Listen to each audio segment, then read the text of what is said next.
ਜਨਾਬ ਜ਼ੁਲਫ਼ਕਾਰ ਅਹਿਮਦ ਬੇਗ ਸਾਹਿਬ, ਸਾਨੂੰ ਇਹ ਦੱਸੋ ਕਿ ਵਿਰਾਸਤ ਕਿਸ ਤਰ੍ਹਾਂ ਕਰਦੇ ਹੋ, ਇਹਦਾ ਕੀ ਤਰੀਕਾ ਵਿਰਾਸਤ ਨੂੰ ਕਰਨ ਵਾਸਤੇ ਤਿੰਨ ਕੈਟਾਗਰੀਆਂ 'ਚ ਤਕਸੀਮ ਕੀਤਾ ਗਿਆ।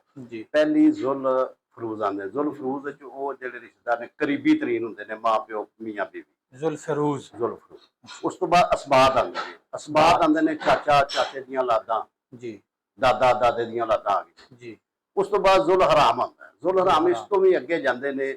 ਅਗਰ ਇਹਨਾਂ 'ਚੋਂ ਕੋਈ ਜ਼ੁਲ ਫਰੂਜ਼ ਚੋਂ ਤੇ ਅਸਬਾਤ ਚੋਂ ਨਹੀਂ ਵਾਰਸ ਮਿਲੇ ਤੇ ਫਿਰ ਜ਼ੁਲ ਹਰਾਮ ਵਿੱਚ ਜਾਣਾ, ਅਦਰਵਾਈਜ਼ ਨਹੀਂ। ਮਾਮੂ ਆ ਗਿਆ, ਮਾਮੂ ਦੀ ਔਲਾਦ, ਫੁੱਫੀ ਦੀ ਔਲਾਦ, ਅੱਗੇ ਨਾਨੇ ਦੀ ਔਲਾਦ, ਨਾਨੀ ਦੀ ਔਲਾਦ, ਉਹ ਬਹੁਤ ਦੂਰ ਤੱਕ ਚਲਿਆ ਜਾਂਦਾ। ਅੱਛਾ, ਹਾਂ, ਇਹ ਕੈਟਾਗਰੀ ਸਹੀ। ਤੇ ਜਿਹੜਾ ਪਹਿਲੀ ਕੈਟਾਗਰੀ ਤੁਸੀਂ ਦੱਸੀ ਹੈ ਜ਼ੁਲ ਫਰੂਜ਼, ਜ਼ੁਲ ਫਰੂਜ਼, ਉਹ ਉਸ ਕੈਟਾਗਰੀ 'ਚ ਕਿਹੜਾ ਰਿਸ਼ਤਾ ਆ ਜਾਂਦਾ? ਉਹਦੇ ਵਿੱਚ 4 ਮਰਦ ਆਉਂਦੇ ਨੇ, ਅੱਛਾ, 8 ਔਰਤਾਂ ਦੀਆਂ। 8 ਔਰਤਾਂ। 4 ਮਰਦਾਂ 'ਚ ਕਿਹੜੇ ਨੇ ਕਿ ਦਾਦਾ, ਅੱਛਾ, ਵਾਲਦ, ਵਾਲਦ, ਉਸ ਤੋਂ ਬਾਅਦ ਵਿੱਚ ਆ ਜਾਂਦਾ ਬੇਟਾ, ਬੇਟਾ, ਖਾਵਨ। ਖਾਵਨ।